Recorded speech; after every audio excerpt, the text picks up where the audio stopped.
Hello everyone, welcome to IQ tab. So आज हम Indian polity Laxmikant का चैप्टर 16 जो कि है इमरजेंसी प्रोविजंस को हम करेंगे। तो इस चैप्टर की 2 वीडियोस ऑलरेडी आ चुकी हैं जहाँ पे हमने नेशनल इमरजेंसी को डिस्कस किया था एंड लास्ट वीडियो में हमने प्रेसिडेंशियल रूल को स्टार्ट किया था। प्रेसिडेंशियल रूल में हमने बेसिकली समझा था कि किन किन ग्राउंड्स के ऊपर प्रेसिडेंशियल रूल लगाया जाता है। देन हमने आर्टिकल 355 का क्या इंपॉर्टेंस है, वो बेसिकली किस सेंटर को कौन सी ड्यूटी प्रोवाइड करता है, ये भी हमने देखा। देन आर्टिकल 356 और आर्टिकल 365 में क्या डिफरेंस है, इसको भी हमने अच्छे से कवर किया था। एंड पार्लियामेंट्री अप्रूवल किस तरीके से लेनी पड़ती है और किस मेजॉरिटी से बेसिकली इसको पास किया जाता है, सिंपल या स्पेशल, वो भी हमने डिस्कस किया था। एंड ये जो 42nd अमेंडमेंट आई थी 1976 में, इसमें किस तरीके से जो पीरियड था उसको बेसिकली 6 महीने से 1 साल में करने की बात की गई थी। बट हमने देखा था कि 44th अमेंडमेंट एक्ट 1978 ने इसको फर्दर 6 मंथ में रिड्यूस कर दिया था। मैक्सिमम पीरियड हमने देखा प्रेसिडेंट रूल का सिर्फ 3 साल तक लग सकता है, ठीक है। और सिंपल मेजॉरिटी के थ्रू जो दोनों हाउसेस से पास करवाया जाता है। अगर फर्स्ट टाइम अगर मान लो प्रोक्लेमेशन करना हो प्रेसिडेंशियल रूल का तब भी, और जब फर्दर उसे कंटिन्यू करते रहना है हर 6 महीने में, तब भी सिंपल मेजॉरिटी का यूज़ करना है। देन हमने देखा था कि क्या कॉन्सिक्वेंसेस क्या होते हैं प्रेसिडेंशियल रूल जब भी लगा जाता है, तो पावर किस तरीके से प्रेसिडेंट के पास आती है और किस तरीके से वो स्टेट में काम करते हैं। प्रेसिडेंट के बिहाफ में स्टेट गवर्नर बेसिकली वहाँ पे काम करते हैं, उनके साथ साथ जो चीफ सेक्रेटरी होते हैं या फिर कोई भी एडवाइजर जिसे अपॉइंट किया था प्रेसिडेंट के द्वारा, तो वो सब मिलकर वहाँ पे जो है एडमिनिस्ट्रेशन को चलाते हैं। फिर हमने देखा जाए अगर स्टेट लेजिस्लेचर अगर मान लो सस्पेंड और डिसॉल्व हो जाए तो किस तरीके से फिर वहाँ पे काम किया जाता है, ठीक है। तो ये सारी चीज़ें हमने कल की वीडियो में डिस्कस कर ली। आज की वीडियो में हमें डिस्कस करना है कि क्या यूजेस है आर्टिकल 356 से, एंड इसके ऑनवर्ड्स हम अब डिस्कस करेंगे। तो इसके यूजेस को स्टार्ट करने से पहले लक्ष्मीकांत में एक कंपैरिजन टेबल दे रखी है जहाँ पे नेशनल इमरजेंसी और प्रेसिडेंट रूल को कंपेयर कर रखा है। तो पहले हम वो डिस्कस कर लेते हैं, फिर इसको हम आगे डिस्कस करेंगे। तो सबसे पहले हम देखते हैं कि national emergency under article 352 and presidential rule under article 356 में क्या क्या डिफरेंसेस हैं। फर्स्ट डिफरेंसेस बोल रहा है कि जो नेशनल इमरजेंसी है उसको लगाया जाता है जब सिक्योरिटी जो है इंडिया की पूरे के पूरे इंडिया की या फिर इंडिया के किसी पार्ट की थ्रेटेंड हो, यानी उन्हें खतरा हो कि इंडिया के किसी पार्ट में कुछ होने वाला है, या जैसे कि हम कह सकते हैं वॉर होने वाली है, कोई एक्सटर्नल एग्रेशन होने वाला है, आर्म्ड रिबेलियन होने वाला है, तो उस टाइम पे नेशनल इमरजेंसी लगाई जाती है। पूरे के पूरे इंडिया में भी लगा सकते हैं या फिर इंडिया के किसी पार्ट में। प्रेसिडेंशियल रूल की बात करें तो प्रेसिडेंशियल रूल को लगाया जाता है जब गवर्नमेंट जो होती है किसी भी स्टेट की, वो बेसिकली कॉन्स्टिट्यूशन में जो भी प्रोविजंस है उसके अकॉर्डिंग जो है काम नहीं करती, तो उस बेसिस पे जो है वहाँ पे प्रेसिडेंट के द्वारा प्रेसिडेंशियल रूल लगाया जा सकता है। एंड आपको ये भी ध्यान में रखना होगा कि प्रेसिडेंशियल रूल का कोई भी कनेक्शन नहीं होता है किसी भी वॉर, एक्सटर्नल एग्रेशन या फिर आर्म्ड रिबेलियन जैसी सिचुएशन से, ठीक है। अगर ये सिचुएशन होगी तो आपका नेशनल इमरजेंसी लगेगा। एंड नॉर्मली अगर मान लो स्टेट में स्टेट की गवर्नमेंट अगर कॉन्स्टिट्यूशन के हिसाब से काम नहीं कर रही तो वहाँ पे प्रेसिडेंशियल रूल लगेगा। नेक्स्ट आपका डिफरेंस है कि ड्यूरिंग इट्स ऑपरेशन जब नेशनल इमरजेंसी लगाई जाएगी तो जो स्टेट एग्जीक्यूटिव है एंड उसका लेजिस्लेचर है वो कंटिन्यू टू फंक्शन, ठीक है। तो ऐसा नहीं है कि जो स्टेट लेजिस्लेचर है उसका एग्जीक्यूटिव फंक्शन नहीं करेंगे, तो वो भी साथ साथ जो फंक्शन कर सकते हैं and exercise the power assign to them under the constitution. Constitution के अंदर जो भी उन्हें पावर्स दे रखी है उन पावर्स के अकॉर्डिंग वो काम कर सकते हैं। Its effect is that the centre gets concurrent powers of administration legislative in the state, ठीक है। तो नॉर्मली नेशनल इमरजेंसी में होता ये है कि जो स्टेट की गवर्नमेंट है उनके जो भी पावर्स है लॉ बनाने की, इसको एग्जीक्यूट करने की, वो उनको मिलती है, उनको कोई उससे छीन नहीं सकता, ठीक है। बट सेंटर को भी जो है कहीं ना कहीं पावर मिल जाती है, और सबसे ज़्यादा पावर मिल जाती है हम कह सकते हैं नेशनल इमरजेंसी के दौरान, कि जो सेंटर की पावर होती है ज़्यादा होती है as compare to state government. And centre भी जो है उन पर्टिकुलर चीज़ों के ऊपर लॉज भी बना सकता है, उसको एग्जीक्यूट भी कर सकता है, और सेंटर जो डायरेक्शन देगा उस डायरेक्शन अकॉर्डिंग जो स्टेट की जो भी एजेंसीज हैं उनके अथॉरिटीज़ या ऑफिसर्स हैं उनको उसके अकॉर्डिंग काम भी करना होगा। प्रेसिडेंशियल रूल की बात करें कि जब प्रेसिडेंशियल रूल लगाया जाएगा तो जो स्टेट की एग्जीक्यूटिव है वो डिसमिस हो जाएगी एंड द स्टेट का लेजिस्लेचर इज आइदर सस्पेंडेड और डिसॉल्व, ठीक है। यानी जो एग्जीक्यूटिव है वहाँ की तो वो डिसमिस कर दिया जाएगा, और जो वहाँ पे लेजिस्लेचर है या तो उसको सस्पेंड कर सकते हैं, जब तक प्रेसिडेंशियल रूल लगा जब तक वो सस्पेंड रहेगा, और जैसे ही प्रेसिडेंशियल रूल हटेगा तो सस्पेंशन पे उनका हट जाएगा। बट अगर डिसॉल्व कर रहे हैं लेजिस्लेचर को, यानी जितने भी MLAs वगैरह उन सबको डिसॉल्व करने का मतलब है उनको वहाँ से हटा रहे हैं, तो डिसॉल्व करने का मतलब ये है कि अब नेक्स्ट जो है वहाँ पे इलेक्शन होने वाले हैं, और जब भी नेक्स्ट इलेक्शन होंगे तो न्यू गवर्नमेंट बन के आएंगी, एंड देन वो न्यू गवर्नमेंट जो है फिर वहाँ पे कॉन्स्टिट्यूशन के हिसाब से जो है काम करेगी। तो ये मेन पर्पस होता है किसी भी स्टेट में प्रेसिडेंशियल रूल लगाने का, कि वहाँ की जो गवर्नमेंट है क्योंकि वो कॉन्स्टिट्यूशन के हिसाब से काम नहीं कर रही, इसलिए उनको थोड़े समय के लिए सस्पेंड कर लो, ठीक है, सो दैट वहाँ पे जो भी नॉर्मलसी को लाने के लिए, या फिर अगर कुछ ज़्यादा ही सिचुएशन काफ़ी क्रिटिकल है तो उस केस में जो है लेजिस्लेचर को डिसॉल्व कर दिया जाता है और न्यू इलेक्शन करवा के न्यू गवर्नमेंट को वहाँ पे सेटअप किया जाता है। अब प्रेसिडेंशियल रूल में क्या होता है कि जो पावर होती है प्रेसिडेंट के पास होती है कि वहाँ पे किस तरीके से स्टेट में काम करवाना है, तो प्रेसिडेंट जो है बेसिकली गवर्नर के थ्रू जो है वहाँ पे एडमिनिस्ट्रेशन का काम करते हैं, एंड पार्लियामेंट जो है लॉज बना सकती है फॉर दी स्टेट के लिए, जो भी लॉज उस समय लाना है स्टेट के लिए, तो पार्लियामेंट के पास पावर है कि वो बना सकती हैं। इन ब्रीफ कहा जाए तो एग्जीक्यूटिव एंड लेजिस्लेटिव पावर जो होती है स्टेट की, वो अज्यूम्ड बाय द सेंटर, ठीक है, पूरी की पूरी सेंटर के पास आ जाती है। तो नेशनल इमरजेंसी में हमने देखा कि जो लेजिस्लेटिव एग्जीक्यूटिव पावर है स्टेट के पास है, उनसे कोई छीन नहीं सकता, वो भी साथ साथ जो है काम कर सकते हैं अपनी पावर्स के अकॉर्डिंग, जो है जो भी उनकी ड्यूटीज़ वगैरह है उनको फॉलो कर सकते हैं। बट सेंटर के पास भी सेम पावर आ गई कि वो उन पर्टिकुलर मैटर्स के ऊपर जो स्टेट लिस्ट मेंशन है, जहाँ पे स्टेट भी लॉ बना सकती है, अब नेशनल इमरजेंसी के टाइम पे सेंटर भी वहाँ पे लॉ बना सकती है और उस तरह से वहाँ पे एडमिनिस्ट्रेशन को चला सकती है। बट प्रेसिडेंशियल रूल का मेन मतलब यही था कि वहाँ की स्टेट गवर्नमेंट अच्छे से काम नहीं कर रही, तो इसलिए वहाँ पे प्रेसिडेंशियल रूल लगाना था। और जब भी प्रेसिडेंशियल रूल लगेगा तो वहाँ की जो गवर्नमेंट है उनके पास जो भी लॉ बनाने की जो पावर है, उसको एग्जीक्यूट करने की पावर है, कहीं ना कहीं उसे छीन ली जाएगी और पूरी तरह से सेंटर के पास आ जाएगी। फिर सेंटर अपने हिसाब से जो है वहाँ पे काम करेगा। नेक्स्ट डिफरेंस है थर्ड, जहाँ बोला गया है कि नेशनल इमरजेंसी के टाइम पे जो पार्लियामेंट है वो लॉज बना सकती है उन सारे सब्जेक्ट्स के ऊपर जो कि स्टेट लिस्ट में मेंशन है, और सिर्फ पार्लियामेंट ही लॉ बना सकती है, ठीक है। तो जैसे कि हम जानते हैं कि स्टेट के पास भी पावर है, भले ही उनसे वो पावर छीनी नहीं जा रही है, बट क्योंकि अब वहाँ पे नेशनल इमरजेंसी लग चुकी है तो जो हमारी पार्लियामेंट है उनके पास पावर आ गई है कि वो उन मैटर्स के ऊपर लॉ बनाए और उनकी जो लॉज बनाएंगे उनको वहाँ पर इंप्लीमेंट किया जाएगा, उसके हिसाब से वहाँ पर काम किया जाएगा, ठीक है। And it can not delegate the same to any body or authority, यानी पार्लियामेंट के पास जो ये पावर है वहाँ पे लॉज बनाने की, उसको एग्जीक्यूट करने की, ये पावर वो किसी को भी डेलीगेट नहीं करेंगे, मतलब किसी और को नहीं देंगे, ना ही कोई अथॉरिटी को असाइन करेंगे कि भाई आप हमारी जगह ये करो, ठीक है। तो नेशनल इमरजेंसी में याद रखना है कि पार्लियामेंट ये अपनी पावर किसी और अथॉरिटी को नहीं देती है, सिर्फ अपने पास रखती है, और इसके अकॉर्डिंग वो जो भी वहाँ पे लॉज लाने हैं उसे कैसे एग्जीक्यूट करना है वो सब खुद डिसाइड करती है।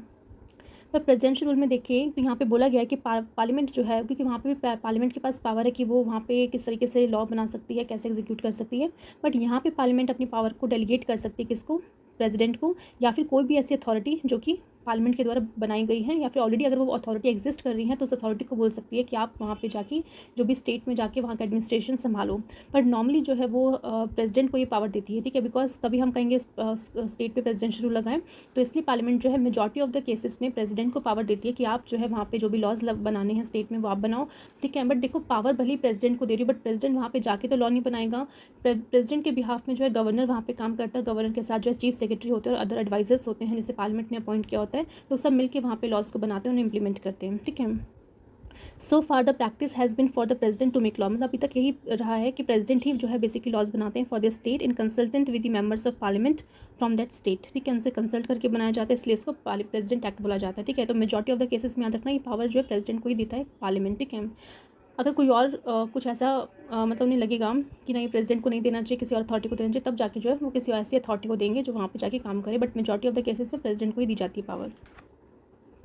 नेक्स्ट डिफरेंस बोला गया है कि नेशनल इमरजेंसी में आप देखोगे कोई भी मैक्सिमम पीरियड प्रिस्क्राइब नहीं कर रखा कि कब तक नेशनल इमरजेंसी चलेगी, ठीक है। बस ये बोल रखा है कि अगर एक बार नेशनल इमरजेंसी लगेगी तो 6 महीने तक चलेगी, 6 महीने के बाद अगर आपको फिर से कंटिन्यू करना है तो आप फिर से उसको 6 महीने के लिए फर्दर कंटिन्यू कर सकते हो, ठीक है। तो it can be continued indefinitely चल सकती है, बट इनडेफिनेटली चलने के लिए भी आपको एक पीरियोडिकल अप्रूवल की ज़रूरत होगी, वो कौन सा, 6 महीने, ठीक है। तो 6 महीने में आपको दोनों हाउसेज से अप्रूवल लेना है और जैसे अप्रूवल मिल जाएगा तो फर्दर आप उसको 6 महीने के लिए कंटिन्यू कर सकते हो। पर प्रेसिडेंशियल रूल में आप देखोगे कि मैक्सिमम लिमिट जो है कहीं ना कहीं डिफाइन कर रखी है, तो मैक्सिमम लिमिट कितनी है, 3 साल, यानी जो भी प्रेसिडेंशियल रूल लगेगा किसी भी स्टेट में वो 3 साल से ज़्यादा नहीं होना चाहिए, ठीक है। And it must come to an end and the normal constitution machinery must be restored, यानी जिस बेसिस पे वहाँ पे प्रेसिडेंशियल रूल लगाया गया था कि वहाँ पे जो स्टेट गवर्नमेंट है वो कॉन्स्टिट्यूशन के हिसाब से काम नहीं कर रही है, तो प्रेसिडेंशियल रूल लगाने का मतलब मेन चीज़ यही है कि किसी भी तरीके से जो पुरानी गवर्नमेंट है उस तरह से उन्हें वहाँ पे सेटअप कर दो कि वो वापस से नॉर्मलसी अचीव कर ले और नॉर्मल उनकी जो भी गवर्नमेंट है वहाँ पे अच्छे से काम करे, सिचुएशन को फिर से नॉर्मलाइज़ करना है। अगर वहाँ पे सिचुएशन नॉर्मलाइज़ नहीं हो रही है तो फर्दर इलेक्शन करके आपको वहाँ पे गवर्नमेंट को सेटअप करना है ताकि वो कॉन्स्टिट्यूशन के हिसाब से काम कर सके, ठीक है। तो इसलिए मैक्सिमम लिमिट आपको यहाँ पे 3 साल दिखेगी। नेक्स्ट डिफरेंस है कि under this the national emergency जब लगती है तो रिलेशनशिप जो होता है सेंटर का with all the states government के साथ अंडरगोज अ मॉडिफिकेशन है, उसमें कुछ मॉडिफिकेशन देखने को मिलती है। क्यों? बिकॉज नेशनल इमरजेंसी लगेगी तो अगर मान लो पूरे के पूरे इंडिया में लग रही है तो जो सेंटर और जो डिफरेंट स्टेट का रिलेशन है उसमें थोड़ा बहुत चेंजेस आएगा। ये सेंटर चाहेगा ना कि वो स्टेट के कुछ मैटर्स के ऊपर जाके लॉ बनाए, वहाँ पे एडमिनिस्ट्रेशन संभालें, सो दैट जो सिचुएशन अभी आई हुई है इस टाइम पे वॉर लाइक या फिर एक्सटर्नल एग्रेशन है उसको कहीं ना कहीं खत्म करना है हमें ज़रूरी है। एंड ये भी देखना ज़रूरी है कि हमारी जो मतलब इंटीग्रिटी है, हमारी यूनिटी है, उसमें भी खतरा ना है, और जो हमारे देश के सिटीजन्स है वो भी बेसिकली उनको प्रोटेक्ट करना भी ज़रूरी है। तो इस चीज़ को इंश्योर करने के लिए कहीं ना कहीं जो रिलेशनशिप होते हैं सेंटर और जो बाकी स्टेट्स है उसमें कुछ मॉडिफिकेशन किया जाता है। बट प्रेसिडेंशियल रूल की बात करें तो relationship of only the state under the emergency with the centre undergoes the modification. But क्योंकि प्रेसिडेंशियल रूल जब लगाया जाता है तो एक पर्टिकुलर स्टेट में लगाया जाएगा, तो उस पर्टिकुलर स्टेट की जो भी गवर्नमेंट होगी उसका और सेंटर का जो रिलेशन है सिर्फ उसमें मॉडिफिकेशन आएगा, ठीक है। तो इस केस में हम ये नहीं कह सकते कि पूरे के पूरे जो स्टेट्स हैं इंडिया के उसमें चेंजेस आने की बात कर रहे हैं, नो। प्रेसिडेंशियल रूल में सिर्फ उस पर्टिकुलर स्टेट जहाँ पे प्रेसिडेंशियल रूल लगा है उसकी उस पर्टिकुलर स्टेट की जो गवर्नमेंट है और जो सेंटर है उनके बीच में जो रिलेशंस होंगे उसमें कुछ मॉडिफिकेशंस देखने को मिलेगी। नेक्स्ट डिफरेंस बेसिकली बात कर रहा है कि every resolution of parliament approving its proclamation और its continuation must be pass by special majority. ठीक है, यानी नेशनल इमरजेंसी के लिए जो भी रेजोल्यूशन लाया जाएगा, चाहे वो प्रोक्लेमेशन को अप्रूव करने के लिए लाया जा रहा हो, दोनों हाउसेस से पास करवाना है, या फिर फर्दर उसको कंटिन्यू करवाना है, तो दोनों हाउसेस से स्पेशल मेजॉरिटी से वो रेजोल्यूशन को पास करवाना ज़रूरी है। प्रेसिडेंशियल रूल की बात करें तो यहाँ पे अगर उस प्रोक्लेमेशन को अप्रूव करना है या फिर उस कंटिन्यूएशन को पास करवाना है तो यहाँ पे सिंपल मेजॉरिटी की ज़रूरत होती है, स्पेशल की नहीं। नेक्स्ट डिफरेंस है कि जब नेशनल इमरजेंसी को लगाया जाता है तो फंडामेंटल राइट्स जो होते हैं सिटीजन्स के, उनमें काफ़ी सारा इफेक्ट देखने को मिलता है। जैसे कि हमने देखा था कि अगर हम बात करते हैं कि आर्टिकल 358 में हमने देखने को मिला था कि जो फंडामेंटल राइट्स अंडर आर्टिकल 19 में जो भी 6 फंडामेंटल राइट्स है वो सस्पेंड हो जाते हैं, और आर्टिकल 359 में जो फंडामेंटल राइट का इन्फोर्समेंट है वो सस्पेंड किया जाता है बाय द प्रेसिडेंशियल ऑर्डर। ठीक है, बट हम प्रेसिडेंशियल रूल की बात करें जब भी स्टेट में लगाया जाएगा तो उस दौरान जो वहाँ के जो सिटीजन्स हैं उनके जो फंडामेंटल राइट्स हैं उनसे नहीं छीन सकते। ठीक है, बिकॉज वहाँ पे जब प्रेसिडेंशियल रूल लगाया जा रहा है तो वो इसलिए लगाया जा रहा है बिकॉज वहाँ की गवर्नमेंट अच्छे से काम नहीं कर रही, तो इसलिए सिटीजन्स को तो इसमें कुछ इफेक्ट करना ही नहीं है। तो सिटीजन्स की यहाँ पे कोई भी गलती नहीं है, सिर्फ स्टेट के द्वारा जो काम किया जा रहा है कहीं ना कहीं प्रेसिडेंट को वो चीज़ वहाँ पे करेक्ट करनी है, तो उसके लिए प्रेसिडेंट के पास ये पावर आ जाती है कि इस तरह से वहाँ पे वो एडमिनिस्ट्रेशन को इम्प्रूव कर सकते हैं। फिर से जैसे जो गवर्नमेंट जिस तरीके से काम करनी चाहिए थी कॉन्स्टिट्यूशन को साथ में रखकर, वो चीज़ नॉर्मलाइज उन्होंने करनी है, तो उसके से किसी भी पर्सन के फंडामेंटल राइट्स को नुकसान नहीं पहुँचेगा। नेक्स्ट डिफरेंस बोला गया है कि जो Lok Sabha can pass resolution for revocation. ठीक है, यानी अगर मान लो नेशनल इमरजेंसी को रिवोक करना है, उसे हटाना है, तो लोकसभा के पास पावर आ जाती है कि वो एक रेजोल्यूशन पास कर देगी, तो वो रेजोल्यूशन पास करने के बाद नेशनल इमरजेंसी को हटाया जा सकता है। बट अगर हम बात करें प्रेसिडेंशियल रूल की तो ऐसा कोई प्रोविजन बेसिकली लिखा नहीं हुआ है। अगर प्रेसिडेंशियल रूल को हटाना है तो सिर्फ और सिर्फ पावर हमारे प्रेसिडेंट के पास है कि वो जब चाहे जो है उस प्रेसिडेंशियल रूल को जहाँ पे लगाया गया उसको रिवोक कर सकते हैं अपने आप से। ठीक है, तो उसके लिए उन्हें किसी के अप्रूवल की ज़रूरत नहीं है प्रेसिडेंशियल रूल को रिवोक करते टाइम। तो यहाँ पे हमने अपने सारे के सारे डिफरेंसेस को समझ लिया है एंड आई होप आपको अच्छे से समझ में आ गया होगा। हम आगे चलते हैं, देन हम स्टार्ट करते हैं कि क्या यूजेस है आर्टिकल 356 के, यानी किस तरीके से जो हमारा आर्टिकल 356 है यानी प्रेसिडेंशियल रूल है इसको यूज़ किया गया है। अगर हम बात करें सिंस 1950 से, जब से हमारा कॉन्स्टिट्यूशन को कमेंस किया गया है तब से लेके आज तक 2022 की बात करते हैं, प्रेसिडेंशियल रूल जो है करीबन 125 टाइम्स जो है हमारे कंट्री में लग चुका है। और ऑन एन एवरेज बात करें तो ट्वाइस अ ईयर, मतलब एक साल में आप देख सकते हैं 2 बार जो है प्रेसिडेंशियल रूल लगाया गया है, ऐसा हमारी स्टैटिस्टिक्स हमें बताते हैं। ठीक है, और जितनी बार भी अगर देखें प्रेसिडेंशियल रूल लगाया गया है तो नॉर्मली ऐसा देखा गया है कि वो एक आर्बिट्ररी मैनर में उसको इम्पोज किया गया था कुछ पॉलिटिकल और कुछ पर्सनल रीजन्स के कारण। ठीक है, यानी नॉर्मली क्या होता है जब आप देखते हो सेंटर में कोई और गवर्नमेंट है और जो पर्टिकुलर स्टेट है वहाँ पे कोई और गवर्नमेंट है, तो उनके बीच में जो है कहीं ना कहीं कनेक्शन नहीं बन पाता, वो अच्छे से अपनी कोऑर्डिनेशन नहीं कर पाते, बिकॉज दोनों में अलग अलग गवर्नमेंट है, तो किस तरीके से उनके बीच में जो है कोऑर्डिनेशन हो पाएगा आप सोच सकते हैं। तो उस केस में सेंटर अगर मान लो कोई भी डायरेक्शन दे रहा है वो स्टेट मानने ही नहीं वाला कि भाई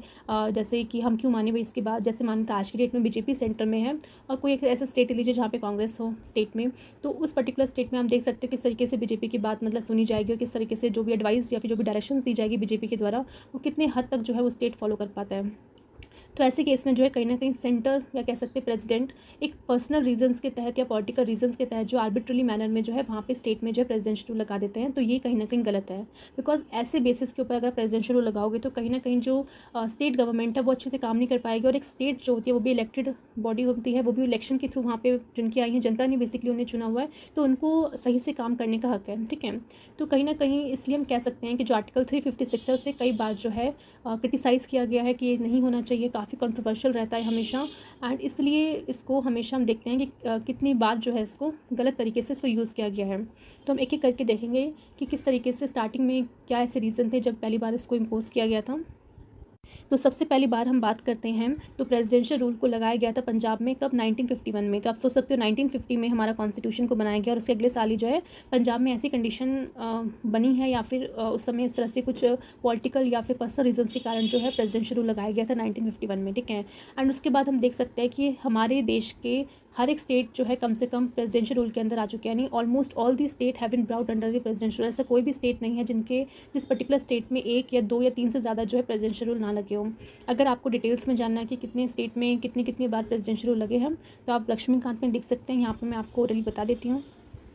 तो सबसे पहले हम बात करते हैं आंध्र प्रदेश की। तो आंध्र प्रदेश में 3 बार जो है प्रेसिडेंशियल रूल को लगाया गया है। पहली बार 1954 में लगाया गया था, देन 1973 में, देन 2014 में। फिर हम बात करते हैं अरुणाचल प्रदेश, उसमें 2 बार लग चुका है, 1979 और 2016 में। असम में 4 बार लग चुका है, 1979, 1981, 1982 और 1990। बिहार में 8 बार लग चुका है, 1968, 1969, 1972, 1977, 1980, 1995, 1999, 2005। देन हम बात करते हैं गोवा की। गोवा में 5 बार लग चुका है, 1966, 1979, 1990, 1999 एंड 2005। गुजरात में भी 5 बार प्रेसिडेंशियल रूल लगाया जा चुका है, 1971 में, 1974 में, 1976, 1980, 1996। हरियाणा में 3 बार लग चुका है, 1967, 1977, 1991। हिमाचल प्रदेश में 2 बार लग चुका है, 1977 में और 1992 में। झारखंड की बात करें तो वहाँ पे 3 बार लग चुका है, 2009, 2010 और 2013। कर्नाटका में 6 बार लग चुका है, 1971, 1977, 1989, 1990, 2007 एंड फर्दर एक और बार 2007 में लगाया गया था। केरला में बात करें तो उसमें भी 5 बार लग चुका है, 1976 में, 1956 में, 1959 में, 1964 में, 1970 में और 1979 में।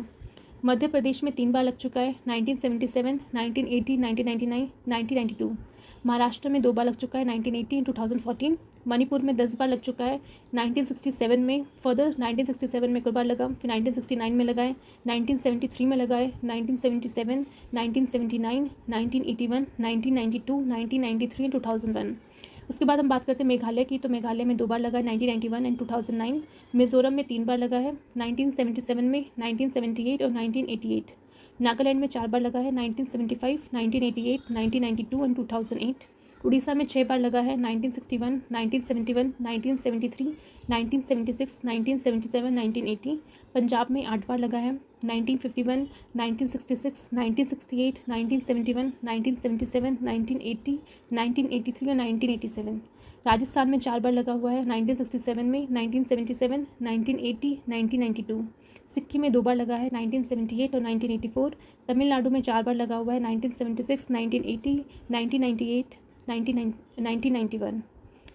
त्रिपुरा की बात करते हैं तो त्रिपुरा में 3 बार लगा हुआ है, 1971, 1977, 1993। उत्तराखंड की बात करें तो 2 बार लगा हुआ है, 2016 में एंड फर्दर 2016 में। उत्तर प्रदेश की बात करें तो 9 बार लगा हुआ है, 1968, 1970, 1973, 1975, 1977, 1980, 1992, 1995, 2002।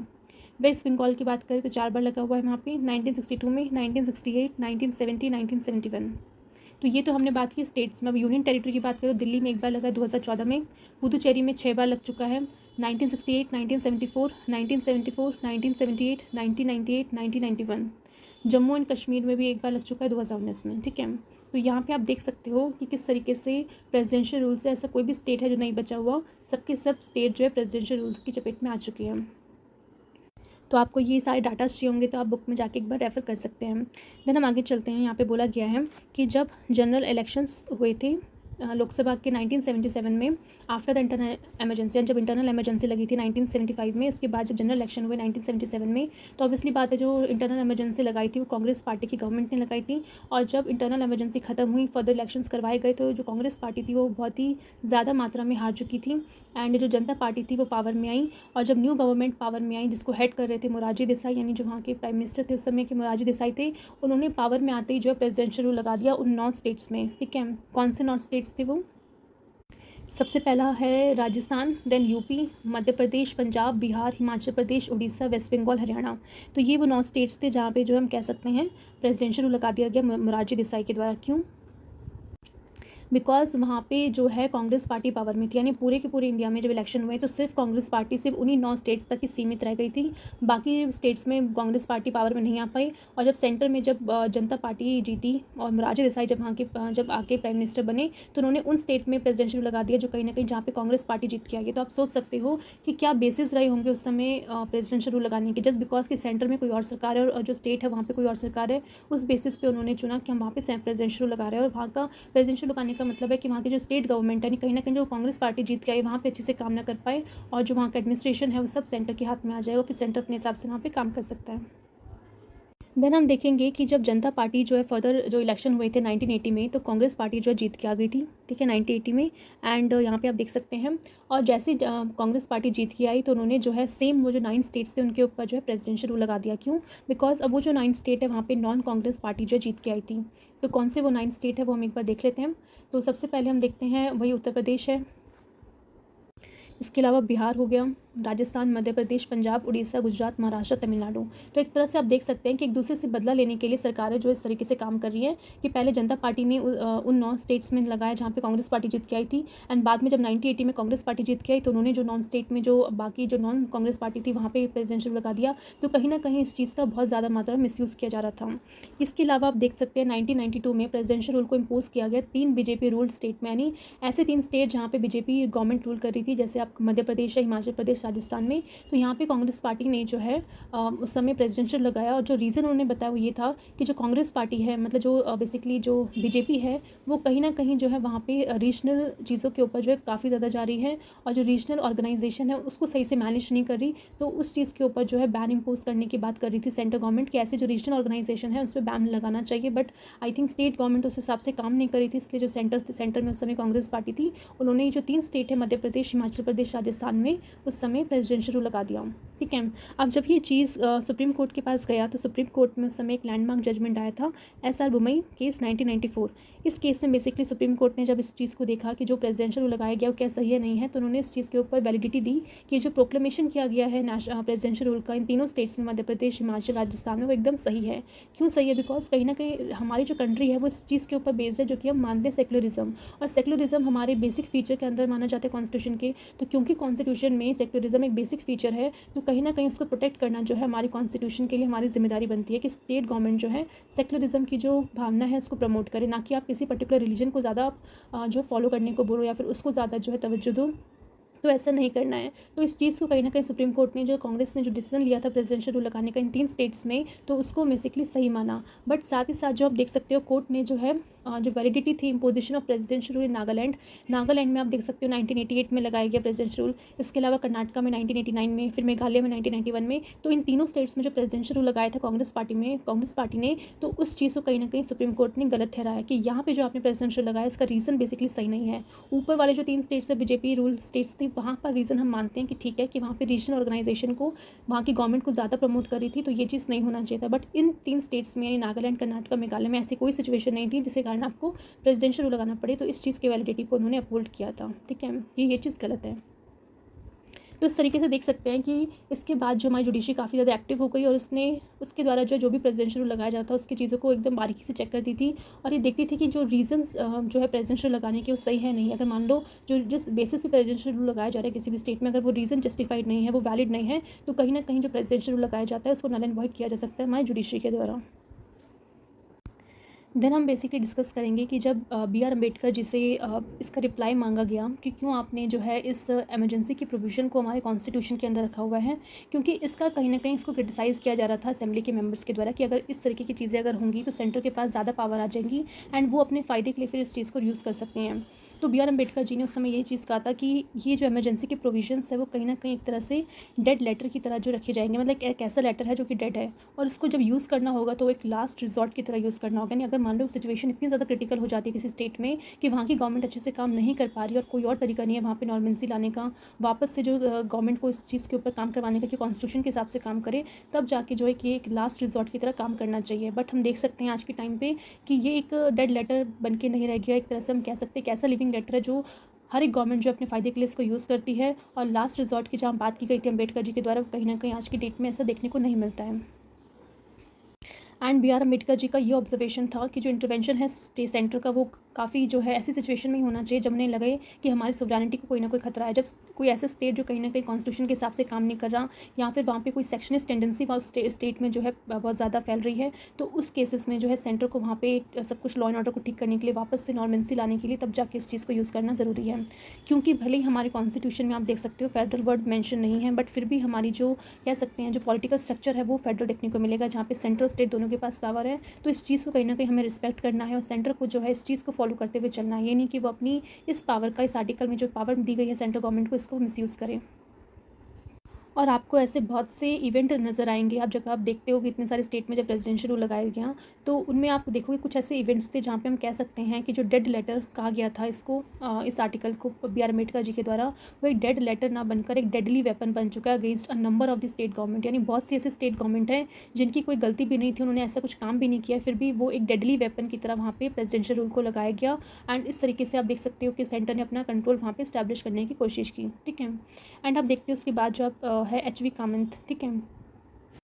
ये बेसिकली मेंबर थे कॉन्स्टिट्यूशन असेंबली के। ठीक है। और उन्होंने ये बात एक कह सकते हैं एक डिकेड पहले कही थी कि हमारे बी आर अम्बेडकर भले ही डेड हो गए हो, ठीक है, बट ये जो आर्टिकल्स है अभी भी अलाइव है। ठीक है। क्योंकि बी आर अम्बेडकर ने इस आर्टिकल को, तो आर्टिकल 356 को एक तरह से डेड लेटर कहा था। ठीक है। तो उन्होंने इस चीज़ को रिप्लाई करके जो है कामंत, एच वी कामंत ने कहा कि भले ही हमारे अम्बेडकर जी डेड हो गए हों, बट ये लेटर, ये जो आर्टिकल अभी भी अलाइव है और अभी भी जिंदा है, और जिस तरीके से इसको यूज़ किया जा रहा है वो कहीं ना कहीं आर्बिट्री मैनर है। तो आप देख सकते हो कि इस तरीके की चीज़ें देखने को मिलती हैं। बट कहीं ना कहीं हम बात जानते हैं कि भले ही कोई भी गवर्नमेंट किसी भी पर्पज़ के लिए इसका यूज़ क्यों ना करे, बट हमारे जुडिशरी को हमारे कॉन्स्टिट्यूशन के द्वारा इतनी सारी पावर्स दे रखी है कि वो एग्जीक्यूटिव के द्वारा ली गई ऐसे डिसीजन को कहीं ना कहीं स्ट्रक डाउन कर सकती है। अगर उन्हें लगेगा कि जो रीज़न प्रेसिडेंट ने चूज़ किया है कि वहाँ पे प्रेसिडेंशियल रूल लगाना है, अगर वो रीज़न कहीं ना कहीं मेलाफाइड है, कोई मतलब उसमें कोई फैक्ट नहीं है, कोई ऐसा प्रूफ नहीं है जहाँ पे लगे कि भाई स्टेट में इस तरीके की सिचुएशन है, तो उस केस में हमारी जुडिशरी चाहे तो वहाँ पे प्रेसिडेंशियल रूल जो लगाया हुआ है उससे हटा भी सकती है। देन हम डिस्कस करते हैं कि क्या स्कोप है यहाँ पे जुडिशियल रिव्यू का। तो सबसे पहले यहाँ पे एक आर्टिकल आता है, अमेंडमेंट आता है 38 अमेंडमेंट एक्ट 1975। ये अमेंडमेंट एक्ट कहीं ना कहीं हमारी जो कांग्रेस पार्टी उस समय थी वो लेके आई थी, जहाँ पे उन्होंने बोला गया था कि जो सेटिस्फिकेशन है ऑफ द प्रेसिडेंट की इन इन्वोकिंग आर्टिकल 356 इज फाइनल है एंड कंक्लूसिव है and which could not be challenge in any court of at any ground. ठीक है। यानी कि उस समय बोला ये गया था कि जो उस समय प्रेसिडेंट है वो जिस भी बेसिस के ऊपर प्रेसिडेंशियल रूल को इम्पोज कर रहे हैं अंडर आर्टिकल 356, उनका जो भी सेटिस्फिकेशन है कि मतलब मैं सेटिस्फाई हूँ कि इस पर्टिकुलर स्टेट में ये चीज़ें हो रही हैं, इसलिए मैं यहाँ पे आर्टिकल 356 को इम्पोज कर रहा हूँ। तो ये जो डिसीजन उनके द्वारा लिया गया है प्रेसिडेंट के द्वारा, उसको फाइनल माना जाएगा और उसको कंक्लूसिव माना जाएगा, और किसी भी ग्राउंड के ऊपर से कोर्ट में चैलेंज नहीं किया जा सकता कि जो प्रेसिडेंट ने जो भी सेटिस्फिकेशन के थ्रू ये आर्टिकल इम्पोज किया है, जो प्रेसिडेंशियल रूल लगाया है, कि वो सही है गलत है। तो कहीं ना कहीं उस समय जो कांग्रेस पार्टी थी वो कहीं ना कहीं ये सोच रही थी कि इस प्रेसिडेंशियल रूल को जो लगाया जाएगा वो जुडिशरी के जुरिडिक्शन के अंदर ना आए, बिकॉज जुरिडिक्शन के अंदर जुडिशरी के आ जाएगा तो कहीं ना कहीं जो हमारी जुडिशरी है वो इस तरीके से किसी भी गवर्नमेंट को करने नहीं देगी कि अगर मान लो कोई भी गवर्नमेंट आर्बिट्री बेसिस पे या फिर बिना किसी फैक्ट के बेसिस पे, बिना किसी गलती के, अगर मान लो किसी ऐसे स्टेट पे प्रेसिडेंशियल रूल लगा रही है तो कहीं ना कहीं वो गलत है। अगर वो जुडिशरी के अंदर वो चीज़ आ जाएगी तो जुडिशरी उसको कभी भी नल एंड वॉइड कर सकती है। तो इसलिए हमारी जो कांग्रेस पार्टी थी उस समय उन्होंने अमेंडमेंट करके ये चीज़ हमारे कॉन्स्टिट्यूशन के अंदर डाल दिया कि प्रेसिडेंट के द्वारा जो भी डिसीजन लिया जाएगा वो फाइनल होगा और कोई भी जुडिशरी इसमें क्वेश्चन नहीं कर सकती। बट क्योंकि हम जानते हैं ये चीज़ गलत थी तो इसको बाद में 44th अमेंडमेंट एक्ट 1978 में इसको डिलीट कर दिया गया और बोला गया कि जो प्रेसिडेंट है वो भी जुडिशियल रिव्यू के अंदर आते हैं, यानी उनके द्वारा जो भी रीजंस बताए गए हैं कि किन किन बेसिस के ऊपर प्रेसिडेंशियल रूल लगाया गया है, वो रीजंस को जस्टिफाई करना उनके लिए ज़रूरी है। और कहीं ना कहीं अगर जुडिशरी को लगता है कि वो जो रीजंस दिए गए वो सही नहीं है तो वो चाहे तो उस प्रेसिडेंशियल रूल को वहाँ से हटा भी सकती है। ठीक है। अब हम देखते हैं बुमाई केस जो कि 1994 में आया था। इस बुमाई केस में हम देख सकते हैं कि काफ़ी सारे प्रोविजंस यहाँ पे डिस्कस किए गए थे कि जो सुप्रीम कोर्ट है on imposition of presidential rule in state under article 356, यानी किस तरीके से अगर मान लो प्रेसिडेंट हमारे प्रेसिडेंशियल रूल लगाते हैं किसी भी स्टेट में तो उन्हें किन किन चीज़ों का ध्यान में रखना पड़ेगा। ठीक है। सबसे पहले तो यहाँ पे ये बोला गया कि अगर मान लेते हैं कि जो भी प्रेसिडेंशियल रूल लगा रहे हैं तो जो भी प्रेसिडेंशियल प्रोक्लेमेशन की जाएगी प्रेसिडेंशियल रूल की सब्जेक्ट टू जुडिशियल रिव्यू, यानी जिस बेसिस के ऊपर प्रेसिडेंट हमारे प्रेसिडेंशियल रूल इम्पोज कर रहे हैं किसी भी स्टेट में तो उसका जुडिशियल रिव्यू हो सकता है, यानी वो जुडिशरी के अंदर जाएगा, जुडिशरी इसको चेक कर सकती है कि वो रीज़न सही है या नहीं है। ठीक है। सेकंड ये बोला गया कि जो सर्टिफिकेशन है प्रेसिडेंट की must be based on relevant material, यानी जो जिस बेसिस पे प्रेसिडेंट को लग रहा है कि हाँ यहाँ पे प्रेसिडेंशियल रूल होना चाहिए तो वो बेसिस कहीं ना कहीं रिलेवेंट बेसिस पे होना चाहिए, यानी वो फैक्ट जो होने चाहिए वो सही होनी चाहिए। ठीक है। अगर मान लो ऐसा नहीं हुआ तो हमारी जुडिशरी इसको स्टक डाउन कर देगी। ठीक है। क्यों? बिकॉज जो आपने फैक्ट्स दिए हैं वो इररिलेवेंट थे, जो ग्राउंड्स आपने मेंशन किए गए थे वो मेलाफाइड थे, तो इस बेसिस पे हमारी जुडिशरी उस चीज़ को प्रेसिडेंशियल रूल को स्टक डाउन कर सकती है। अब आपको यहाँ पे एक चीज़ समझना पड़ेगा कि हमारी जो जुडिशरी है उसका ये काम नहीं है कि वो बैकग्राउंड में जाके देखे कि क्या सच में वो रीजंस थे या नहीं। ठीक है। क्योंकि वो जो बर्डन है कहीं ना कहीं वो सेंटर के ऊपर है कि वो उस चीज़ को प्रूव करे कि जो भी रिलेवेंट मटेरियल दिया गया है प्रेसिडेंशियल रूल को इम्प्रूव करने का वो जस्टिफाई है या नहीं। ठीक है। तो यहाँ पे आप देख सकते हैं नेक्स्ट लाइन पे ही मेंशन किया गया है कि जो हमारी सुप्रीम मतलब कोई भी कोर्ट है they can not go into the correctness of the material, कि वो मटेरियल कितना करेक्ट है या नहीं है वो सुप्रीम कोर्ट की जिम्मेदारी नहीं है, मतलब किसी भी जुडिशरी की जिम्मेदारी नहीं है चेक करना कि वो एडिक्वेट है या नहीं है। ठीक है।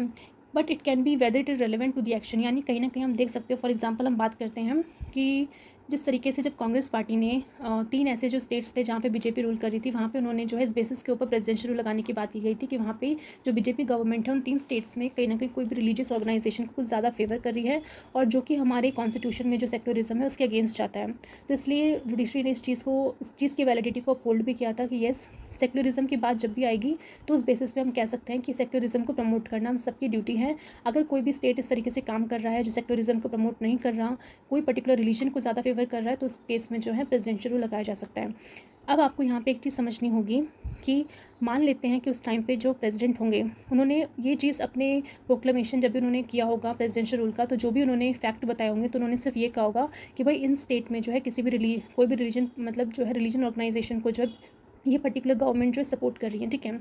तो अगर मान लेते हैं ये फैक्ट जो है जुडिशरी ने देखे और जुडिशरी को लग रहा है कि ये चीज़ सेक्युलरिज्म के अगेंस्ट है, तो इस बेसिस में वो अलाउ कर सकती है, ठीक है, प्रेसिडेंशियल लगाओ। अब जो भी मटेरियल यहाँ पे प्रेसिडेंट के द्वारा प्रोवाइड किया गया है, अब ऑन ग्राउंड तो जुडिशरी को नहीं पता कि सच में वहाँ पे कोई पार्टी इस तरीके से काम कर रही है, क्या सच में कोई पार्टी किसी रिलीजन को ज़्यादा प्रमोट कर रही है। तो ये काम जुडिशरी का नहीं है कि ऑन ग्राउंड जाके चेक करे कि सच में ऐसा हो रहा है नहीं हो रहा, बट जो फैक्ट एकदम बता दिए गए हैं प्रेसिडेंट के द्वारा कि यहाँ पे इस पर्टिकुलर स्टेट में सेक्युलरिज्म बेसिकली कहीं ना कहीं हार्म हो रहा है, कोई पर्टिकुलर रिलीजन को ज़्यादा फोकस किया जा रहा है, तो उस बेसिस पे जुडिशरी ने वहाँ पे चेक करना है और अपना जो है बेसिकली अपना डिसीजन देना है। अब ये जो पूरी की पूरी जो ऑन ग्राउंड चेक करने की बात है कि वो पर्टिकुलर मटेरियल जो दिया गया वो रिलेवेंट है या नहीं है, वो सेंट्रल गवर्नमेंट के ऊपर है कि वो चीज़ वो जाके चेक करे ऑन ग्राउंड कि वो सिचुएशन है या नहीं, ठीक है। तो कहीं ना कहीं हमारे जुडिशरी का काम ये नहीं है कि जो मटेरियल प्रोवाइड किए गए हैं प्रेसिडेंट के द्वारा उसको करेक्ट है नहीं उसको चेक करें, ठीक है। नेक्स्ट पॉइंट यहाँ पे लिखा हुआ है कि अगर मान लो हमारी जुडिशरी को लगता है कि प्रेसिडेंशियल प्रोक्लेमेशन जो की गई थी वो अनकॉन्स्टिट्यूशनल है या फिर इनवैलिड है, बिकॉज जो रीज़न प्रेसिडेंशियल रूल के समय जो बताए गए थे वो कहीं ना कहीं सही नहीं है, तो उस समय हमारी जुडिशरी उस चीज़ को अनकॉन्स्टिट्यूशनल कह सकती है, इनवैलिड कह सकती है, and it has a power, उनके पास पावर है कि वापस से रिस्टोर कर सकती है जो भी डिसमिस्ड स्टेट गवर्नमेंट थी। बिकॉज अगर किसी भी स्टेट में अगर मान लो प्रेसिडेंशियल रूल लगाया जाएगा तो उस समय जो स्टेट गवर्नमेंट होगी इसको डिसमिस कर दिया जाएगा। अब क्योंकि वहाँ पे जो प्रेसिडेंशियल रूल लगा है वो कहीं ना कहीं गलत तरीके से लगाया गया, तो वापस से उस स्टेट गवर्नमेंट को वहाँ पे रिवाइव किया जाएगा, और जो स्टेट का लेजिस्लेचर है वो अच्छे से जो कि पहले सस्पेंड हो रखा था या फिर जो भी डिसॉल्व किया गया था उसको वापस से रिवाइव करवा दिया जाएगा ताकि वो अच्छे से वहाँ पे काम कर सकें। क्योंकि वहाँ पे प्रेसिडेंशियल रूल अब नहीं लगा तो इसलिए वापस से उसे रिवाइव किया जा रहा है, ठीक है। नेक्स्ट यहाँ पे बोला गया है कि जो स्टेट की लेजिस्लेटिव असेंबली है should be dissolve only after the parliament has approve the presidential proclamation, यानी कि जो हमारी पार्लियामेंट है, पार्लियामेंट में आपकी लोकसभा राज्यसभा दोनों आ जाते हैं, यानी दोनों हाउसेस के द्वारा जो भी प्रेसिडेंट के द्वारा जो भी प्रोक्लेमेशन ली गई है उनको अप्रूव कर दिया जाता है, तभी जो है स्टेट लेजिस्लेटिव असेंबली को डिसॉल्व कर सकते हैं। यानी कि प्रेसिडेंट ने प्रोक्लेमेशन लिया कि इस पर्टिकुलर स्टेट में जो है गवर्नमेंट अच्छे से काम नहीं कर रही है, तो हम यहाँ पे प्रेसिडेंशियल रूल लगा रहे हैं। सिर्फ उनकी प्रोक्लेमेशन करने से स्टेट की लेजिस्लेटिव असेंबली को कोई डिसॉल्व नहीं कर सकता। जब तक प्रेसिडेंट के द्वारा जो प्रोक्लेमेशन लिया गया है उसको दोनों हाउसेस के द्वारा अप्रूव नहीं किया जा सकता, तब तक वहाँ की जो लेजिस्लेटिव असेंबली है उसको डिसॉल्व नहीं कर सकते, ठीक है। तो जैसे ही दोनों के द्वारा अप्रूव कर दिया जाएगा तो वैसे असेंबली वहाँ पे डिसॉल्व हो जाएगी, और जैसे ही डिसॉल्व हो गई तो आप वहाँ पे जो है आप सोच सकते हो कि जो प्रेसिडेंट है can only suspend the assembly, ठीक है। तो यानी कि अगर मान लेते हैं जो पार्लियामेंट है उसने अप्रूव नहीं किया, सिर्फ प्रेसिडेंट का प्रोक्लेमेशन आया, तो प्रेसिडेंट के प्रोक्लेमेशन में सिर्फ और सिर्फ प्रेसिडेंट के पास क्या पावर है कि वो उस असेंबली को सस्पेंड कर सकते हैं, ठीक है। तो यानी कि पहले टाइम पे वो उसे सस्पेंड कर सकते हैं, और जैसे ही पार्लियामेंट के द्वारा उस चीज़ को अप्रूव कर दिया जाएगा तो आप कह सकते हो कि वहाँ पे डिसॉल्व उसको किया जा सकता है। बट अगर इन केस पार्लियामेंट फेल होकर इसको अप्रूव करवाने, बिकॉज अप्रूवल भी आपको तभी मिलेगा ना जब वहाँ की, क्योंकि अप्रूवल देने के लिए देखो एमपीज़ वगैरह बैठे हुए हैं लोकसभा में भी राज्यसभा में भी। अब लोकसभा में जो रूलिंग पार्टी के आपको मेंबर्स दिखेंगे, बट राज्यसभा में तो वो पर्टिकुलर स्टेट के रिप्रेजेंटेटिव है। तो अगर मान लेते हैं कि उस पर्टिकुलर स्टेट में जहाँ पे प्रेसिडेंशियल लगाया गया और वहाँ के जो स्टेट के रिप्रेजेंटेटिव उस राज्यसभा में बैठे, अगर वो जानते हैं कि वो सही नहीं है तो कहीं ना कहीं वो उसको पास होने नहीं देंगे, और पास ही नहीं होगा तो फिर वहाँ पे प्रेसिडेंशियल लग ही नहीं सकता है, वहाँ की जो असेंबली है उसको डिसॉल्व कर ही नहीं सकते हैं। तो एक तरीके से इसलिए बोला गया है यहाँ पे कि जो प्रेसिडेंट का जो प्रोक्लेमेशन है जब तक वो दोनों हाउसेस से अप्रूवल नहीं होता तब तक आप असेंबली को डिसॉल्व नहीं कर सकते। और अगर मान लो पार्लियामेंट इस चीज़ को अप्रूव करवाने से फेल हो जाती, दोनों हाउसेस से पास नहीं हो पाता वो प्रोक्लेमेशन, तो जो असेंबली जो डिसॉल्व मतलब जो सस्पेंड की गई थी जो असेंबली पहले, उसको वापस से रीएक्टिवेट कर दिया जाएगा और वापस से वो अपने काम वाम शुरू कर सकती है। नेक्स्ट पॉइंट यहाँ बोला गया है कि सेक्युलरिज्म एक तरह का बेसिक फीचर है हमारे कॉन्स्टिट्यूशन का, ठीक है। तो इसलिए अगर मान लेते हैं स्टेट गवर्नमेंट इस तरह से कोई भी एंटी सेक्युलर पॉलिटिक्स खेल रही है या फिर कुछ भी किसी भी धर्म के लोगों को कुछ ज़्यादा महत्व दे रही है, तो उसके अकॉर्डिंग जो है वहाँ पे प्रेसिडेंशियल रूल लगाया जा सकता है, ठीक है। देन बोला गया है कि the question of the state government losing the confidence of the legislative assembly it should be decided on the floor of the house and until that is done the ministry should not be unseated. यानी कि यहाँ पे बोला गया है कि अगर मान लेते हैं स्टेट गवर्नमेंट के पास कॉन्फिडेंस है, कॉन्फिडेंस इन द सेंस उनके पास मेजॉरिटी है या नहीं, इस बात का पता जो है उनके जब फ्लोर ऑफ द हाउस यानी जो भी असेंबली में जो भी हाउस होगा वहाँ पे जाके पता चलेगा। यानी जब तक वो गवर्नमेंट अपने आप की अपनी मेजॉरिटी को प्रूव नहीं कर लेती, जब तक आप किसी भी मिनिस्ट्री को जो है उसकी सीट से नहीं हटा सकते। ठीक है, तो इस चीज़ के ऊपर उन्होंने बात की गई है, क्योंकि नॉर्मली क्या देखा जाता है कि जो स्टेट गवर्नमेंट है जैसे अपना कॉन्फिडेंस जो है लेजिस्लेटिव असेंबली में लूज़ करने लगती है, तो कहीं ना कहीं हम देखते हैं कि जो हमारी सेंट्रल गवर्नमेंट उन्हें लगता है कि भाई स्टेट गवर्नमेंट तो अब अच्छी खासी मेजॉरिटी में नहीं है, तो इनको हटा दो। भाई उनको हटाना या नहीं हटाना पहले उनको प्रूफ तो करने दो ना, एक बार उन्हें हाउस में जाने दो, बिकॉज गवर्नर की ड्यूटी है कि वो उन गवर्नमेंट को, जो भी अभी रूलिंग गवर्नमेंट है किसी भी स्टेट में, तो वो अपनी मेजॉरिटी को एक बार प्रूफ तो करे हाउस में। अगर वो नहीं प्रूफ कर पाते तब जाके आप उन्हें हटाओ, और जो भी मिनिस्ट्री उन्हें दिए तब जाके उनसे छीन लो। पर अगर मान लेते हैं वो प्रूफ कर लिए तब आप ऐसा नहीं कर सकते। ठीक है, देन यहाँ पे बोला गया है कि whenever a new political party assume power at the centre, मतलब अगर सेंटर में कोई भी नई पॉलिटिकल पार्टी आती है तो it will not have authority to dismiss the ministries formed by other parties in the state. यानी भले ही सेंटर में मान लो बहुत टाइम से हम देख रहे थे कि कांग्रेस पार्टी रूल कर रही है, बट जब कांग्रेस पार्टी हारी और जब दूसरी पार्टी ऐसे मानो जनता दल पार्टी आ गई, तो उस पार्टी के द्वारा जब वो आई गई तो उसका काम ये नहीं है कि जो अदर पार्टीज़ के द्वारा जो भी मिनिस्ट्रीज़ बनाई गई थी उस मिनिस्ट्री को डिसमिस कर दे। ठीक है, तो इस तरीके के काम जो है न्यू पॉलिटिकल पार्टी जो जीत के आई है सेंटर में वो ऐसा नहीं कर सकती। देन लास्ट पॉइंट जो है इस बिहार मतलब जो एसआर बुमई केस में जो जजमेंट आई थी उसमें जो लास्ट पॉइंट ये बोला गया है कि जो पावर मिली है अंडर आर्टिकल 356 वो अपने आप में एक्सेप्शनल पावर है। तो एक्सेप्शनल पावर को आप एक्सेप्शनल तरीके से यूज़ करो, ये नहीं कि आप नॉर्मल सर्कमस्टांसेस में भी आप उस पावर को यूज़ करो, तो वो कहीं ना कहीं गलत हो जाएगा। And it should be used only occasionally to meet the requirement of special situation, because situation अगर इतनी ज़्यादा क्रिटिकल है तब जाके आपको इसको यूज़ करना चाहिए। तो ये जो 10 पॉइंट्स थे ये हमारी जुडिशरी ने एक्सप्लेन किए थे बुमई केस 1994 में। ठीक है, नेक्स्ट हम देखते हैं कि क्या क्या केसेस है प्रॉपर और इम्प्रॉपर यूज़ के। तो यहाँ पे आपको देखने को मिलेगा कि सरकारी कमीशन जो कि बनाई गई थी सेंटर स्टेट के रिलेशंस को इंप्रूव करने के लिए, जिन्होंने अपनी रिपोर्ट 1988 में दी थी, साथ ही साथ जो सुप्रीम कोर्ट की जजमेंट्स हमें देखने को मिली बुमई केस 1994, इन दोनों की रिपोर्ट्स को अगर डिटेल में देखा जाए तो ऐसी सिचुएशंस को बाहर निकाला है जहाँ पे ये बता सकते हैं कि किन किन बेसिस पे हम आर्टिकल 356 को इम्पोज करेंगे तो प्रॉपर माना जाएगा, और या फिर इन बेसिस पे अगर हम आर्टिकल 356 को इम्पोज करेंगे तो उसे इम्प्रॉपर माना जाएगा। ठीक है, तो सबसे पहले हम कंडीशन डिस्कस करते हैं जहाँ पे बोला गया है कि the imposition of presidential rule in a state would be proper in the flowing case situation. यानी इन सभी सिचुएशन के दौरान अगर मान लो उस पर्टिकुलर स्टेट में प्रेसिडेंशियल रूल लगाया जाएगा तो उसको प्रॉपर माना जाएगा, यानी उसको गलत नहीं माना जाएगा। तो सबसे पहली सिचुएशन को यहाँ पे बोला गया है कि अगर मान लेते हैं कि when after the general election to the assembly, यानी जो भी जनरल इलेक्शन हुए असेंबली के, तो इलेक्शन होने के बाद कोई भी पार्टी जो है अपनी मेजॉरिटी नहीं ले पाई। ठीक है, तो मेजॉरिटी किसी भी पार्टी के पास नहीं है तो वहाँ पे हंग असेंबली बन जाएगी, बिकॉज क्योंकि जब तक किसी पार्टी के पास मेजॉरिटी नहीं होगी तो कैसे वो गवर्नमेंट बना सकती है। ठीक है, मतलब मान लेते हैं कि 4 ऐसी पार्टीज़ थी जो वहाँ पे इलेक्शन में खड़ी हुई। ठीक है, और चारों पार्टी ने मान लेते हैं टोटल सीट जो थी मान लो वहाँ पे 80 हैं। ठीक है, और एक पार्टी ने मान लेते हैं 30 सीट ली, दूसरे ने 20 ली, किसी के पास 10 सीट आई हैं एंड चौथे के पास 20 सीट आई हैं। तो ये आपको देखने को मिलेगा। ठीक है, तो यहाँ पे आप देख सकते हो इन चारों में से कोई भी एक ऐसी पार्टी नहीं है जिसके पास मेजॉरिटी इन द सेंस कि आपको 40+1 सीट्स होनी चाहिए आपके पास। ठीक है, तो ऐसी कोई भी एक पार्टी नहीं है, बट यहाँ पे हमें कोशिश करनी चाहिए फर्दर कि कोलिशन बनता है नहीं बनता। तो पहला केस हमें ये समझा कि अगर मान लो कोई भी पार्टी के पास मेजॉरिटी नहीं है तो उस केस में हंग असेंबली बन जाएंगी। हंग असेंबली बन गई है तो उसमें हम देख सकते हैं जो गवर्नर है उसका इंपॉर्टेंट रोल होता है कि गवर्नर को अगर लग रहा है कि कोई भी सिचुएशन ऐसी नहीं है जहाँ पे बेसिकली गवर्नमेंट बन ही नहीं सकती है। ठीक है, यानी कोई भी आपस में कोलिशन करने को तैयार नहीं है, कोई भी किसी के पास मेजॉरिटी नहीं है, तो उस पर्टिकुलर केस में जहाँ पे गवर्नमेंट नहीं बन पा रही उस स्टेट में, तो उस स्टेट में जो है गवर्नर के द्वारा जो है वहाँ पे प्रेसिडेंशियल रूल को लगा दिया जाएगा। मतलब गवर्नर किस तरीके से रिपोर्ट करेगा प्रेसिडेंट को कि भाई इस तरीके से यहाँ पे इलेक्शन होने के बावजूद भी कोई भी पार्टी मेजॉरिटी में नहीं आ पाई है, तो यहाँ पे हंग असेंबली बनने के द्वारा यहाँ पे कोई भी जो है गवर्नमेंट नहीं बन पा रही, तो आप यहाँ पे प्रेसिडेंशियल रूल को इम्पोज कर दो। ठीक है, तो पहले अगर इस कंडीशन के बेसिस से प्रेसिडेंशियल रूल को इम्पोज किया जाता है तो इसको सही माना जाएगा। नेक्स्ट सिचुएशन है कि मान लेते हैं यहाँ बोला गया है कि कोई भी पार्टी थी जिसके पास मेजॉरिटी आ गई असेंबली में, यानी कि 80 सीट्स थी, और किसी पार्टी के पास मान लेते हैं 45 सीट्स आ गई है, तो उस पर्टिकुलर पार्टी के पास मेजॉरिटी होने के बावजूद भी जो है वो नहीं चाहती कि वो गवर्नमेंट बनाए या फिर कोई भी मिनिस्ट्री को फॉर्म करे। ठीक है, यानी उस समय आप कह सकते हो कि गवर्नर के पास एक ऐसी पार्टी थी जो मेजॉरिटी में थी बट वो गवर्नमेंट बनाना नहीं चाहती, और गवर्नमेंट जो है एक इस तरह का कोलिशन मिनिस्ट्री भी नहीं फाइंड कर पा रहा जिसके पास मेजॉरिटी हो। ठीक है, तो उस केस में कह सकते हैं गवर्नर के पास कोई ऑप्शन ही नहीं है, तो किसको बनाए वो मतलब किसको बोले कि आप गवर्नमेंट फॉर्म करो यहाँ पे। ठीक है, ना ही कोई ऐसी पार्टी उन्हें मिल पा रही है कि जो कोलिशन को फॉर्म करने के बाद भी जो है मेजॉरिटी ले पाए, और जो जिसके पास मेजॉरिटी है वो गवर्नमेंट बनाने को तैयार नहीं है, तो उस केस में गवर्नर वहाँ पे प्रेसिडेंशियल रूल को कह देगा प्रेसिडेंट को कि यहाँ पे प्रेसिडेंशियल रूल को इम्पोज कर सकते हो, तो इसको भी सही माना जाएगा। थर्ड केस में बोला गया है कि मान लेते हैं कि कोई मिनिस्ट्री थी उसने रिज़ाइन कर दिया after it's defeat in the assembly, यानी असेंबली में मेजॉरिटी ना होने के कारण कह सकते हैं नो कॉन्फिडेंस मोशन पास किया गया, और नो कॉन्फिडेंस पास होने के बाद वो जो मिनिस्ट्री थी उसने वो रिज़ाइन कर दिया, बिकॉज उसके पास कॉन्फिडेंस नहीं था, उसके पास मेजॉरिटी नहीं थी, तो इसलिए वो मिनिस्ट्री जो है कहीं ना कहीं रिज़ाइन करके चली गई। उसके बाद अब कौन गवर्नमेंट बनाएगा, अब ये क्वेश्चन गवर्नर के माइंड में है।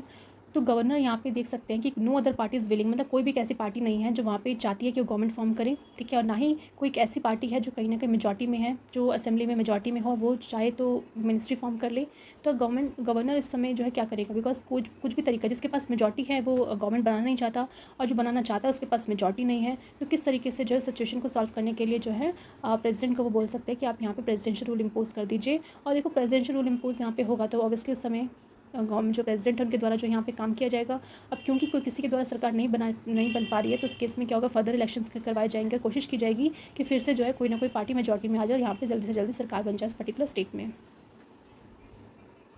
नेक्स्ट केस यहाँ बोला गया है कि जब कोई कॉन्स्टिट्यूशनल डायरेक्शन जो दी जाती है सेंट्रल गवर्नमेंट के द्वारा, अगर वो डिस्कार्ड कर दी जाए बाय द स्टेट गवर्नमेंट, कि भाई स्टेट गवर्नमेंट मानने से मना कर रही है कि भाई सेंटर जो भी डायरेक्शन देता है उस डायरेक्शन को मानना जरूरी है, बिकॉज कॉन्स्टिट्यूशन में ये चीज़ लिखा हुआ है कि आपको कॉन्स्टिट्यूशन के हिसाब से जो है स्टेट गवर्नमेंट को काम करना है, बट यहाँ पे स्टेट गवर्नमेंट जो है सेंटर के द्वारा जो भी एडवाइस दी जा रही है, डायरेक्शन दी जा रही है, उसको फॉलो नहीं कर रहा, तो उस केस से प्रेसिडेंशियल रूल वहाँ पर लगाया जा सकता है।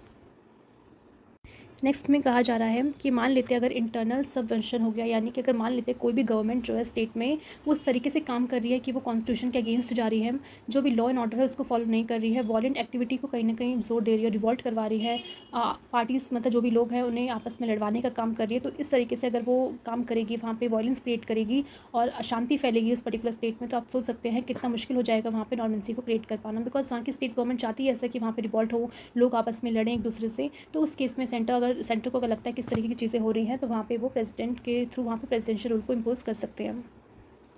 नेक्स्ट यहाँ पे बोला गया है कि अगर मान लो फिजिकल ब्रेकडाउन आ जाता है, यानी where the government wilfully refuses to discharge its constitution obligation endangering the security of the state, यानी यहाँ पे मान लो कहा जा रहा है कि अगर फिजिकल ब्रेकडाउन आ गया ना, जो वहाँ की गवर्नमेंट है वो इसी तरह से टूट गई एंड एक तरीके से उनकी जो विल पावर थी उन्होंने मना कर दिया कि वो कॉन्स्टिट्यूशन के हिसाब से काम नहीं करेंगी, ठीक है। तो इस तरह की जो फिजिकल ब्रेकडाउन आया है उस वहाँ पे फिर किस तरीके से जो है सरकार को काम करना है वो कौन डिसाइड करेगा, प्रेसिडेंट डिसाइड करेंगे और प्रेसिडेंशियल रूल को वहाँ पे पोस्ट कर दिया जाएगा। तो ये जो हमने 6 कंडीशंस को देखा है, इन 6 कंडीशंस के द्वारा अगर प्रेसिडेंशियल रूल को इम्पोज किया जाता है तो उसको सही माना जाएगा जुडिशरी के अकॉर्डिंग। देन हम देखते हैं कि अगर मान लो प्रेसिडेंशियल रूल को इम्पोज किया गया है स्टेट में, और अगर इन सारी सिचुएशन के अकॉर्डिंग अगर प्रेसिडेंशियल रूल लगाया जा रहा है तो कहीं ना कहीं से इम्प्रॉपर माना जाएगा, यानी जुडिशरी के हिसाब से ये गलत है। अगर वो गलत है तो उसे फिर नल एंड वॉइड कर सकती है हमारी जुडिशरी। तो यहाँ पहली कंडीशन जो बताई गई है वो ये है कि अगर मान लेते कोई मिनिस्ट्री ने रिज़ाइन कर दिया या फिर उस मिनिस्ट्री को डिसमिस कर दिया गया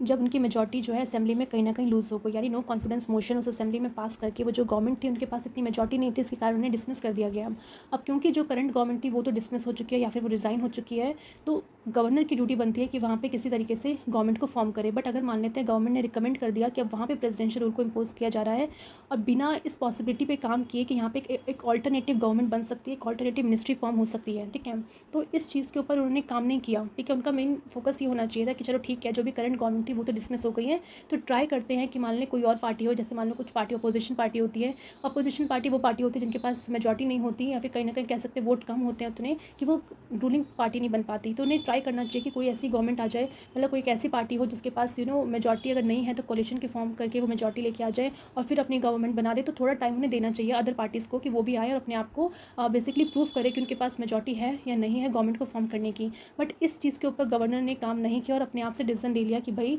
जो करंट गवर्नमेंट थी वो तो अब उनके पास मेजॉरिटी है नहीं, तो अब यहाँ पे प्रेसिडेंशियल रूल लगा देना चाहिए। तो इस कंडीशन में हम कह सकते हैं जो प्रेसिडेंशियल रूल लगाया जाएगा वो गलत होगा। क्यों गलत होगा? क्योंकि यहाँ पे गवर्नर ने ट्राई भी नहीं किया है कि एक ऑल्टरनेटिव गवर्नमेंट फॉर्म हो सकती थी, फिर भी उन्होंने फॉर्म नहीं किया है, ठीक है, और सीधा जो है अपनी मनमर्जी से प्रेसिडेंशियल रूल को लगा दिया गया, तो ये गलत है।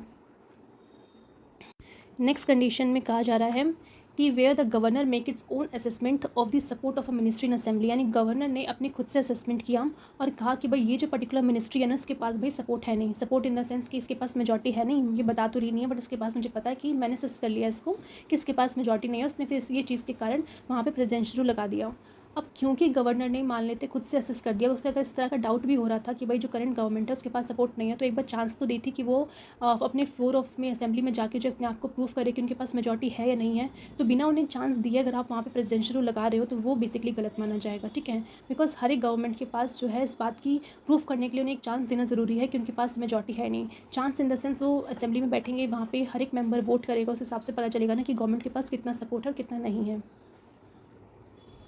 नेक्स्ट यहाँ पे बोला जा रहा है कि अगर मान लो किसी स्टेट में इंटरनल डिस्टर्बेंसेस हो रही हैं, ठीक है, एंड इंटरनल सबवेंशन या कह सकते हैं फिजिकल ब्रेकडाउन हो रहा है, तो उस समय वहाँ की जो स्टेट गवर्नमेंट है उनके पास कहीं ना कहीं उनको एक मौका देना चाहिए कि वो उस डिस्टर्बेंसेस को रोकने की कोशिश करें एंड जो भी फिजिकल ब्रेकडाउन हुआ है उसे ठीक करने की कोशिश करें। ये नहीं कि जैसे इंटरनल डिस्टर्बेंसेस आप देख रहे हो तुरंत आप प्रेसिडेंशियल रूल लगा रहे हो, नहीं, अपने मौका तो दो वहाँ की गवर्नमेंट को कि वो इस चीज़ को नॉर्मलाइज़ करे खुद से। बिकॉज प्रेसिडेंशियल रूल आप तभी लगा सकते हो जब एक्स्ट्राऑर्डिनरी सर्कमस्टांसेस, जब आपको लगे कि भाई कोई भी ऑप्शन नहीं बचा है वहाँ पे नॉर्मलसी को क्रिएट करने का, नॉर्मल सिचुएशन को क्रिएट करने का, तब जाके आप प्रेसिडेंशियल रूल लगाओ, ठीक है। तो यहाँ पे बोला गया अगर इस कंडीशन पे इसको लगाया जाएगा। हाँ, अगर मान लो ऐसा होता है कि मतलब कि वहाँ पे जो फिजिकल ब्रेकडाउन आ रहा है, जो भी डिस्टर्बेंसेस क्रिएट किए जा रहे हैं, जो भी वायलेंस हो रहा है, जैसे अभी हमने देखा था, वो वहाँ की गवर्नमेंट ही करवा रही है, तब जाके हम कह सकते हैं वहाँ पे प्रेसिडेंशियल रूल को इम्पोज करना जरूरी है। बट वहाँ पे जो सब चीज़ें हो रही है वो गवर्नमेंट के द्वारा नहीं हो रही है, कोई और लोग हैं जो जनता है वो कर रही है, तो वहाँ पे गवर्नमेंट को आप कोशिश करो कि गवर्नमेंट उसको कहीं ना कहीं से रोके, उसको ठीक करने की खुद से कोशिश करे। जब उनसे नहीं हो रहा तब जाके वो सेंटर की हेल्प ले सकते हैं, ठीक है। यहाँ पे सेंटर यहाँ पे जो है उस कंडीशन को नॉर्मल करने के लिए फिर प्रेसिडेंशियल रूल को इम्पोज करने की बात बोल सकता है। नेक्स्ट बोला जा रहा है कि अगर मान लो माल एडमिनिस्ट्रेशन होता है किसी भी स्टेट में, स्टेट का जो एडमिनिस्ट्रेशन अच्छे से नहीं हो रहा, वहाँ पे कुछ करप्शंस किए जा रहे हैं वहाँ के मिनिस्टर्स के द्वारा, ठीक है, तो उन मिनिस्टर्स को सजा देने के लिए जो करप्ट प्रैक्टिसेस कर रहे हैं, तो उनको सजा देने के तरीके भी बहुत से मतलब बहुत से तरीके हो सकते हैं, बट ये तरीका नहीं हो सकता कि आप उस पर्टिकुलर स्टेट में प्रेसिडेंशियल रूल लगा दो, ठीक है। तो स्टेट का एडमिनिस्ट्रेशन सही ना होना, वहाँ के मिनिस्टर्स का करप्ट प्रैक्टिसेस करना, ये बिल्कुल मौका नहीं देता है वहाँ पे कि आप प्रेसिडेंशियल रूल को लगाओ, ठीक है। नेक्स्ट यहाँ बोला गया है कि मान लेते हैं कि जो स्टेट गवर्नमेंट है, ठीक है, तो where the state government is not given prior warning to ratify itself except in case of extreme urgency leading to disasters consequences. तो इसमें बेसिकली ये कहा जा रहा है कि अगर मान लेते हैं कि किसी भी स्टेट में कुछ एक्सट्रीम सिचुएशन बन गई है, कुछ डिजास्टर्स कॉन्सिक्वेंसेज आ गए हैं, तो उस एक्सट्रीम सिचुएशन को बेसिकली टैकल करने के लिए एक बार आपको वार्निंग देनी पड़ेगी स्टेट गवर्नमेंट को कि भाई इस तरह की सिचुएशन आपके स्टेट में हो रही है, दंगे हो रहे हैं, ये हो रहे हैं, तो कुछ भी मतलब सिचुएशन ऐसी हो रही है कि काफ़ी क्रिटिकल है, तो एक बार आप स्टेट गवर्नमेंट को एक बार वार्निंग दे दो कि भाई आप इसको जल्दी से जल्दी यहाँ पे जो भी दंगे फसाद हो रहे हैं इसको ठीक करो, ठीक है। अगर मान लो स्टेट गवर्नमेंट नहीं कर रही है या फिर उनकी वजह से हो रहा है, तब जाके आप जो डिसीजन लोगे वहाँ पे प्रेसिडेंशियल रूल लगाने का, पर बिना वार्निंग दिए अगर आप प्रेसिडेंशियल रूल लगा रहे हो तो वो कहीं ना कहीं गलत होगा।